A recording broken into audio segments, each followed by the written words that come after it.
तो स्वागत है, वंदन है, अभिनंदन है आपके अपने प्यारे से YouTube चैनल CODP लर्निंग पर।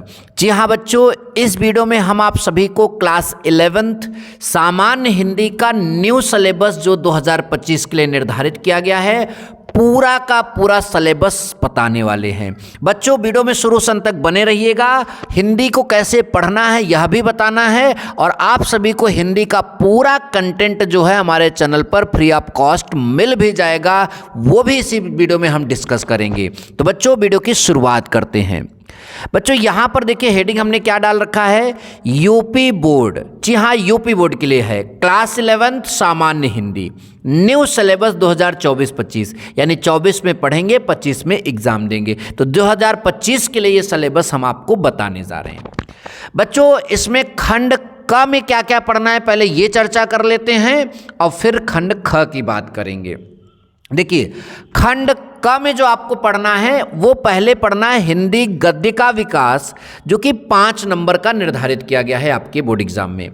हिंदी गद्य के विकास में आप लोग क्या पढ़ेंगे, हिंदी गद्य का उद्भव एवं विकास, यानी हिंदी गद्य की उत्पत्ति कैसे हुई है वो पढ़ेंगे, और भारतेंदु युग और द्विवेदी युग, यानी जो आपके हिंदी गद्य के विकास में जितने युग आए हैं उनमें से कौन से युग आप इस साल के सिलेबस में पढ़ने वाले हैं, भारतेंदु युग और द्विवेदी युग।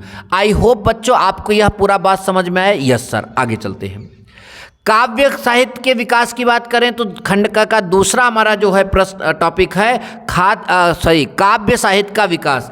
काव्य साहित्य का जो विकास है यह भी 5 नंबर का पूछा जाता है और इसमें इस साल आप सभी को क्या क्या पढ़ना है तो ध्यान से सुनिए। पद्य साहित्य का उद्भव, यानी पद्य साहित्य की उत्पत्ति कैसे हुई है, उसका विकास कैसे हुआ है वो पढ़ना है। काल विभाजन वो पढ़ना है। आदिकाल, भक्तिकाल, रीतिकाल की प्रमुख प्रवृत्तियां पढ़नी है और उनमें कवि और उनकी रचनाओं को पढ़ना और समझना है। अच्छा बच्चों यह भी बात समझ में आ गया।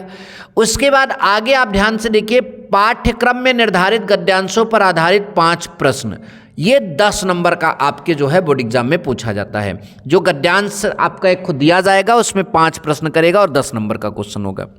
यह भी पाठ्यक्रम में निर्धारित पद्यांशों पर आधारित प्रश्न, यह भी आपका 10 नंबर का होता है। ये पद्यांशों पर, वो गद्यांश पर था, ये पद्यांश पर आधारित होगा। ठीक, आई होप की बात समझ में आए आपको।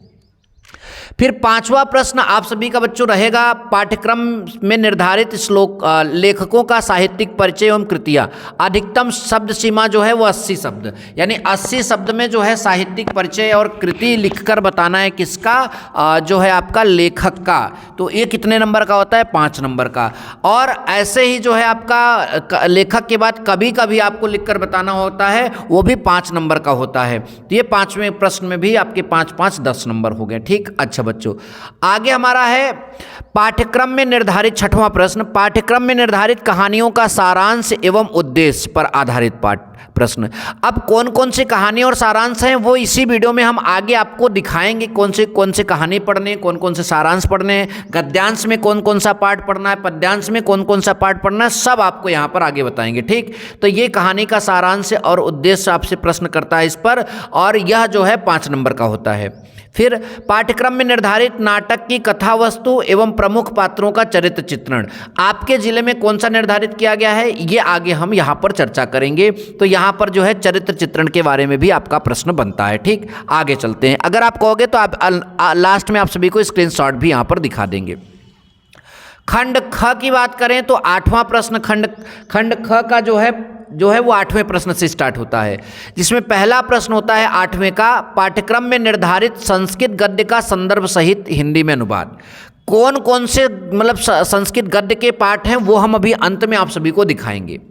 पाठ्यक्रम में निर्धारित संस्कृत पद्य का संदर्भ सहित हिंदी में अनुवाद, यह भी 7 नंबर का, यह भी 7 नंबर का आपका पूछा जाता है। कौन कौन से पाठ हैं संस्कृत के गद्य और पद्य के वो हम अभी आखिरी में आप सभी को दिखाएंगे। ठीक, फिर बच्चों 9वां प्रश्न आप सभी से करेगा लोकोक्तियों एवं मुहावरों के अर्थ एवं वाक्य प्रयोग। ठीक, ये भी आपका यहाँ पर जो है आपकी हिंदी में शामिल है।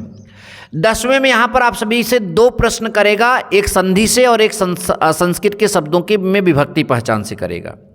संधि में आपके कौन कौन से संधि शामिल हैं? दीर्घ संधि, गुण संधि, यण संधि, अयाद संधि में से किन्हीं 3 संधियों से संबंधित शब्दों का संधि विच्छेद आपसे पूछेगा। और आपसे जो है संस्कृत शब्दों में विभक्ति की पहचान से आपसे प्रश्न किया जाएगा। संज्ञा में आत्मन, नामन, राजन, जगत और सरित, और सर्वनाम में सर्व, इदम, यद, इनसे आपसे जो है प्रश्न यहाँ पर करेगा। अच्छा बच्चों, ये आपको समझ में आया। 11वां नंबर अगर हम बात करते हैं तो 11वां नंबर हमारा है शब्दों में सूक्ष्म अंतर, अनेकार्थी शब्द, अनेक शब्दों के लिए एक शब्द। देखिए, शब्दों में सूक्ष्म अंतर होता है, अनेकार्थी शब्द होता है, अनेक शब्दों के लिए एक शब्द, केवल 2 शब्द यहाँ पर जो है यहाँ पर लिखा है केवल 2। ठीक। वाक्यों में त्रुटि मार्जन, तो वाक्यों में जो गलतियाँ होती हैं उसको सुधारने का भी आपसे प्रश्न किया जाएगा, जिसमें कौन कौन से मतलब त्रुटियाँ किस टॉपिक पर आधारित होंगी। लिंग पर आधारित हो सकता है, वचन पर, कारक पर, काल पर एवं वर्तनी संबंधित त्रुटियाँ हो सकती हैं। तो इस टॉपिक से भी आप सभी से प्रश्न पूछा जा सकता है। 12वां नंबर हम बात करें तो काव्य सौंदर्य के तत्व। जो काव्य सौंदर्य का तत्व होता है उसमें से आपका पहला प्रश्न रस से आएगा। और रस कौन कौन से शामिल हैं आपके कोर्स में? श्रृंगार, करुण, हास्य, वीर एवं शांत रस के लक्षण एवं उदाहरण। तो ये सारे रस आपके जो हैं कोर्स में शामिल हैं, ध्यान दीजिएगा। अच्छा बच्चों, यह बात आप सभी को समझ में आया। अब हम लोग जो है आगे देखते हैं दूसरा प्रश्न जो है 12वें नंबर का, अलंकार। अलंकार 2 प्रकार के होते हैं, शब्दालंकार और अर्थालंकार। शब्दालंकार से जो आपसे प्रश्न करेगा वो अनुप्रास होगा, यमक होगा, श्लेष होगा, इसके लक्षण और उदाहरण आपसे पूछेगा। अर्थालंकार में उपमा, रूपक, उत्प्रेक्षा, भ्रांतिमान एवं संदेह के लक्षण और उदाहरण आप सभी से पूछा जाएगा। फिर जो है आपका 12वें में छंद भी आपसे पूछा जाता है, और छंद में केवल मात्रिक छंद आपसे पूछा जाएगा, जिसमें चौपाई, दोहा, सोरठा और कुंडलियां के लक्षण और उदाहरण आप सभी से जो है पूछे जाएंगे, ध्यान दीजिएगा। बच्चों, अब आता है पत्र लेखन। तो पत्र लेखन की बात करें तो ये आपका पूरा 6 नंबर का क्वेश्चन यहाँ पर देता है। और ये पत्र लेखन की अगर यहाँ पर बात करें तो 3 टॉपिक पर आप सभी से पत्र लेखन जो है 13वें नंबर प्रश्न में पूछेगा। पहला टॉपिक जो है आपका नियुक्ति आवेदन पत्र, यानी किसी पद पर नियुक्ति के लिए आवेदन पत्र आपसे पूछेगा। बैंक के लिए बैंक से किसी व्यवसाय के लिए ऋण प्राप्त करने का आवेदन पत्र, यानी अगर आप बैंक से ऋण ले रहे हैं तो आप कैसे पत्र लिखेंगे, ये यहाँ पर आप सभी से प्रश्न करेगा। फिर आगे अपने नगर या गांव की सफाई हेतु संबंधित अधिकारी को प्रार्थना पत्र, ये प्रार्थना पत्र भी आपसे पूछ सकता है, ध्यान दीजिएगा। लास्ट प्रश्न आपसे जो 14वां नंबर होगा वो निबंध होगा। निबंध कौन कौन से टॉपिक से आप सभी से पूछा जा सकता है, तो ध्यान दीजिए, विज्ञान, वाणिज्य, शिक्षा, कृषि, सामाजिक एवं राजनीतिक पर आधारित जनसंख्या, स्वास्थ्य, शिक्षा व पर्यावरण से संबंधित इन टॉपिक से आप सभी से निबंध पूछा जा सकता है। तो ये हो गया बच्चों, पूरे 14 प्रश्न आपसे जो करेगा वो कहाँ से करेगा वो हो गया। अब हम जो है पाठ्य वस्तु जो है जो हमें पढ़ना है वो खंड क में कौन कौन से पुस्तक में क्या क्या पढ़ना है वो आप सभी को बता देते हैं। ठीक, ध्यान दीजिए। तो खंड क में जो है आपका पुस्तक का नाम होगा गद्य निर्धारित हेतु पाठ्य वस्तु, यानी गद्य में जो पाठ हैं उसमें ये लेखक के नाम यहाँ लिखे गए और यहाँ पाठ के नाम लिखे गए। भारतेंदु हरिश्चंद्र का एक पाठ है जो हमें गद्य के रूप में पढ़ना है, भारत वर्षोन्नति कैसे हो सकती है। ठीक, ये हमारे पाठ का नाम है। और दूसरा जो लेखक का नाम है आचार्य महावीर प्रसाद द्विवेदी, इन्होंने जो है एक पाठ लिखा है महाकवि माघ का जो है प्रभात वर्णन। तो ये भी पाठ आप सभी के जो हैं गद्य साहित्य से जो हैं पूछे जा सकते हैं, मतलब कि आपको पढ़ना है, पूछ नहीं सकते, आपको ये पढ़ना है, ध्यान दीजिए। ठीक, प्रश्न तो इससे पूछे ही जाएंगे। कुल 8 पाठ आपके जो हैं यहाँ पर गद्य साहित्य में शामिल हैं। फिर उसके बाद देखिए यहाँ पर सरदार पूर्ण सिंह का जो है एक इम्पॉर्टेंट पाठ है आचरण की सभ्यता, डॉक्टर संपूर्णानंद का एक इम्पॉर्टेंट पाठ है शिक्षा का उद्देश्य, राहुल सांकृत्यायनन का जो है आपका एक पाठ है आथयो घुमक्कड़ जिज्ञासा। ठीक, तो ये जो है आपका राम वृक्ष बेनीपुरी जो है गेहूं बनाम जो है गुलाब का यहाँ पर जो है एक पाठ है।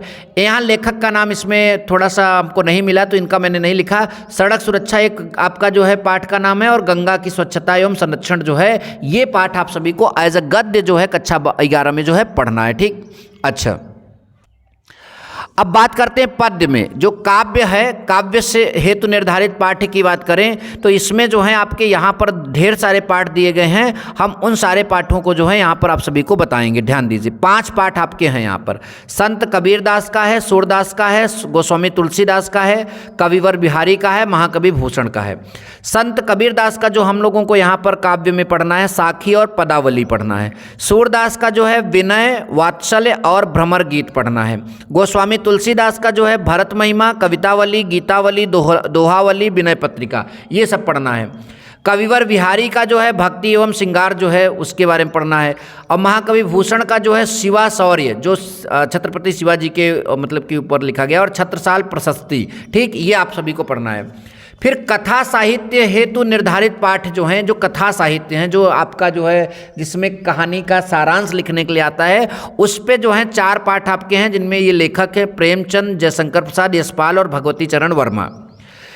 प्रेमचंद का जो है बलिदान है, जयशंकर प्रसाद का आकाशदीप है, यशपाल का समय है, और जो है भगवती चरण शर्मा का जो है प्रायश्चित है। ठीक, तो ये आपको जो है यहाँ पर पढ़ना है। अच्छा, खंड ख की बात करें, संस्कृत दिग्दर्शिका में जो है संस्कृत हेतु निर्धारित पाठ्यवस्तु की बात करें तो ये हमारे पास यहाँ पर 6 पाठ हैं, जो कि आप सबके सामने यहाँ पर दिख रहा है। ठीक, जो कि वंदना है, प्रयाग है, और आपका है सदाचारोपदेश है, हिमालय है, गीतामृतम है, ठीक, लोभ पापस्य कारणम है। तो ये आपको यहाँ पर पाठ पढ़ने हैं जो संस्कृत दिग्दर्शिका का है। ठीक, ये अगर आप इतना तैयार करते हैं तो ये आपकी पूरी हिंदी की कंप्लीट सिलेबस यहाँ पर आप सभी को बता दिया गया है। ऐसे और वीडियो के लिए चैनल को सब्सक्राइब कर लीजिए। मिलेंगे नेक्स्ट वीडियो में। Thank you so much. जय हिंद, वंदे मातरम।